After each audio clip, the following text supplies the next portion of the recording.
요한일서 2장 18절에서 19절입니다. 지금이 마지막 때랍니다.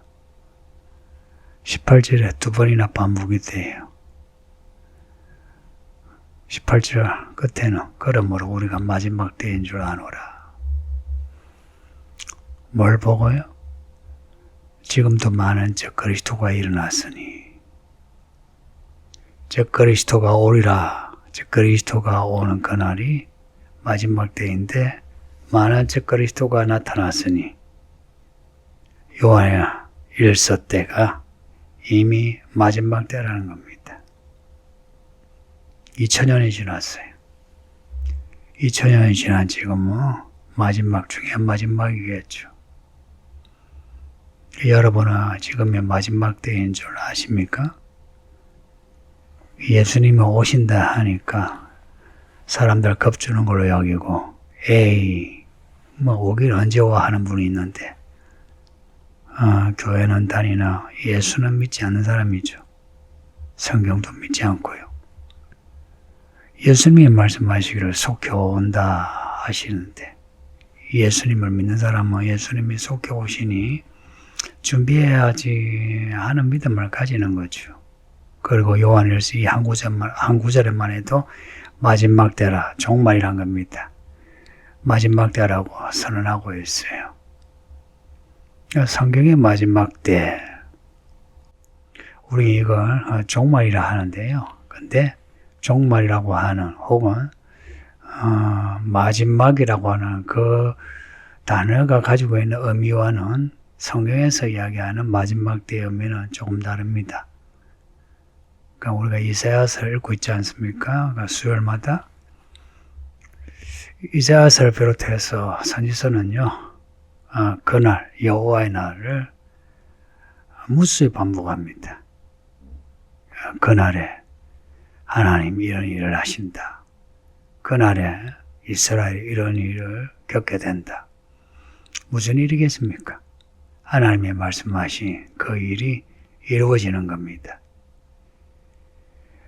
선지서에 나오는 그날은 말씀이 성취되는 날이에요. 예언하신 그 말씀이 성취되는 날.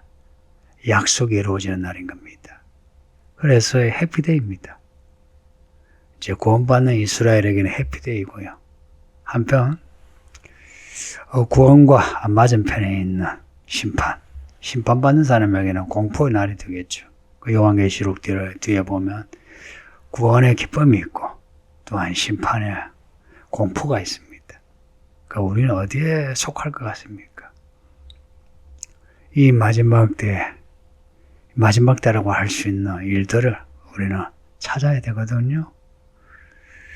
마지막 때라고 할 수 있는 가장 큰 증거는 적 그리스도가 온다는 겁니다. 적 그리스도의 반대가 되는 적 그리스도 안티란 말 아시죠? 그리스도를 반대하는. 근데 그리스도를 반대한다는 것은 이제 그 본질이고 실제로는 그리스도인 척하는 거예요. 내가 예수다, 내가 그리스도다 하면서 실은 그리스도와 반대되는 저 그리스도. 요한계시록에 나오는 짐승, 바다에서, 땅에서 나오는 그 짐승입니다.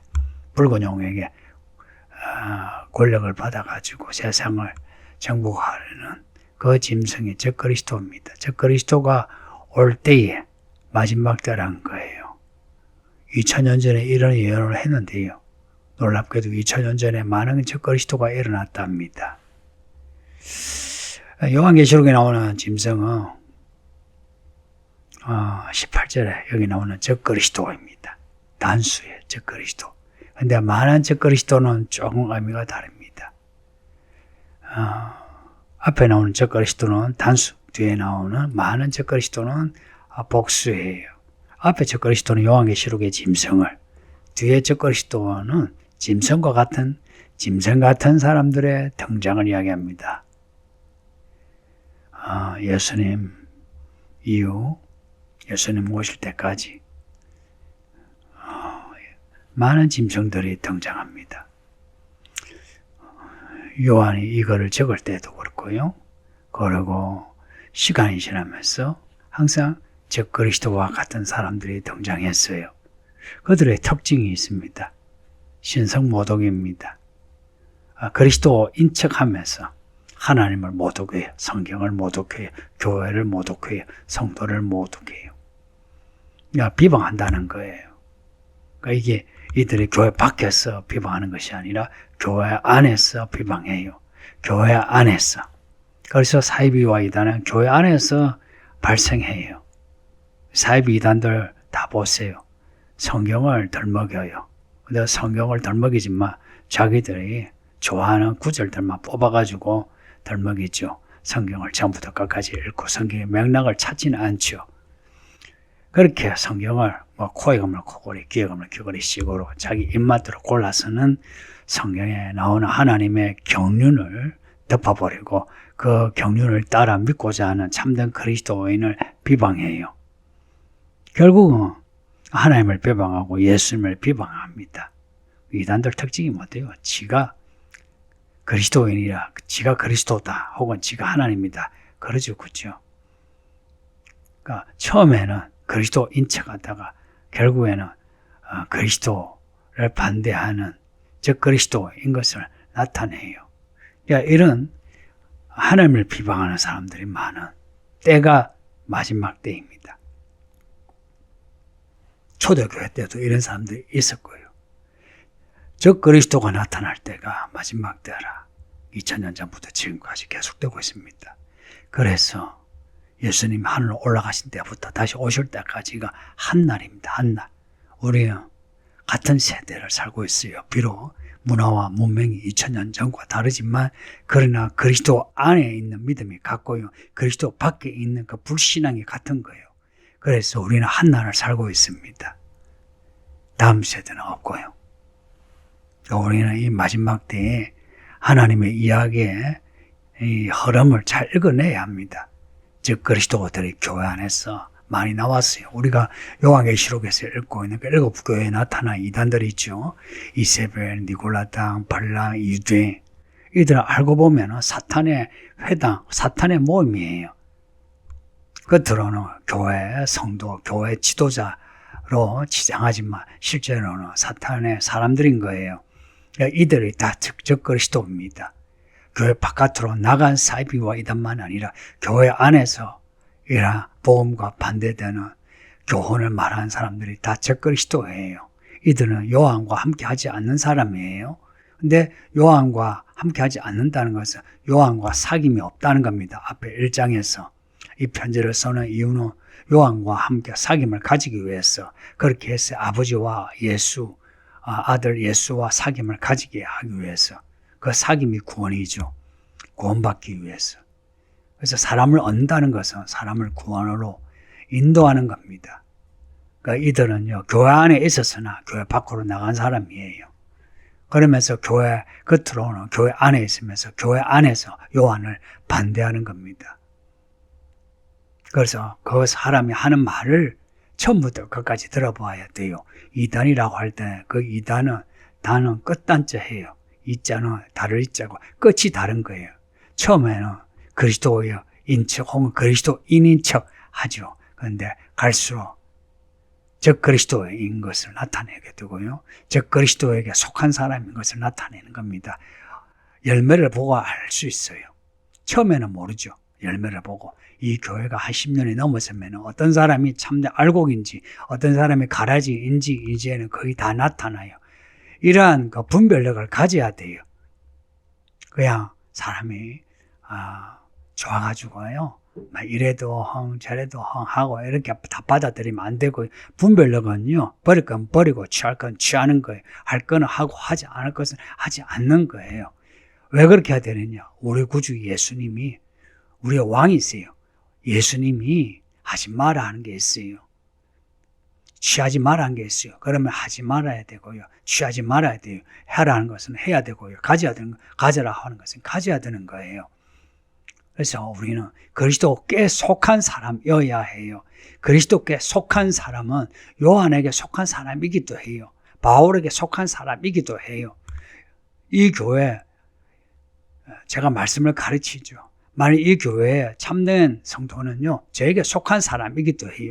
이게 속하다, 이 말은 한글로 속하다라고 제가 말을 하지만 이게 소유의 그 말이 아니고요.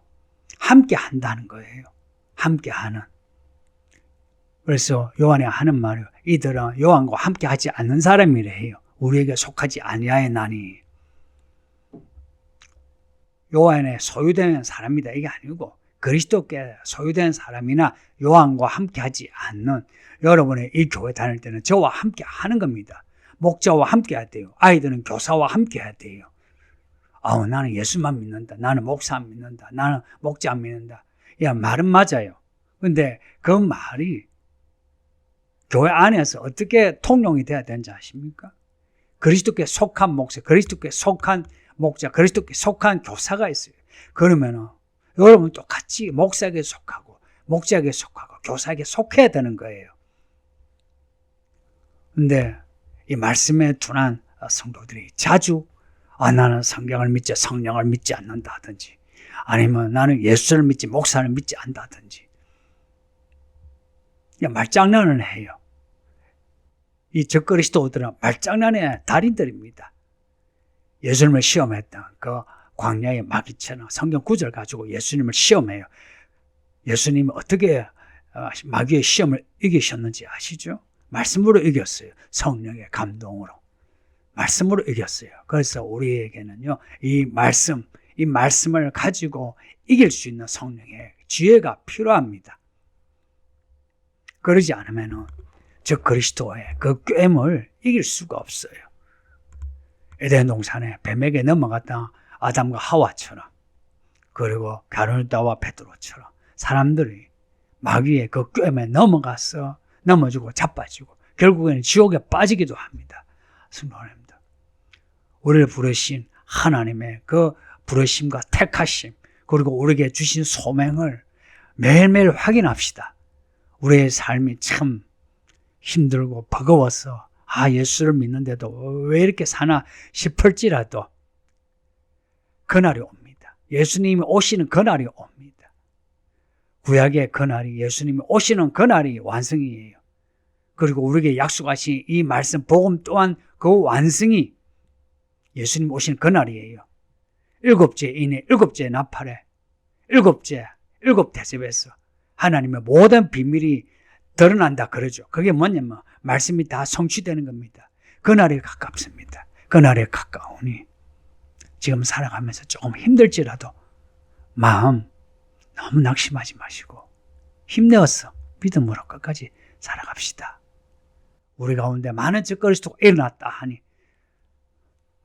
졸지 마시고 깨어서 우리의 지각을 사용하여 적그리스도들을 분별하고 또한 반드시 나타날 적그리스도를 알아차리고 죽으면 죽으리라는 믿음을 지키시는 성도들이 되기를 바랍니다. 아버지 하나님 감사합니다. 오늘도 이 말씀을 이렇게 하고 듣게 하시니 감사합니다. 우리 가운데 이미 적그리스도가 일어났고 또한 적그리스도가 나타나리라 말씀하시니 부디 나를 분별하여 하나님이 말씀하시는 대로 따라가게 하소서. 이해가 안 되어도 살아가는 게 버거울지라도 또는 고통스러울지라도 능히 이 믿음의 이야기를 감당할 수 있는 복 있는 사람이 되게 하소서. 예수님이 오시는 그날을 바라보면서 하루하루 이기는 믿음의 성도들이 다 되게 해 주소서.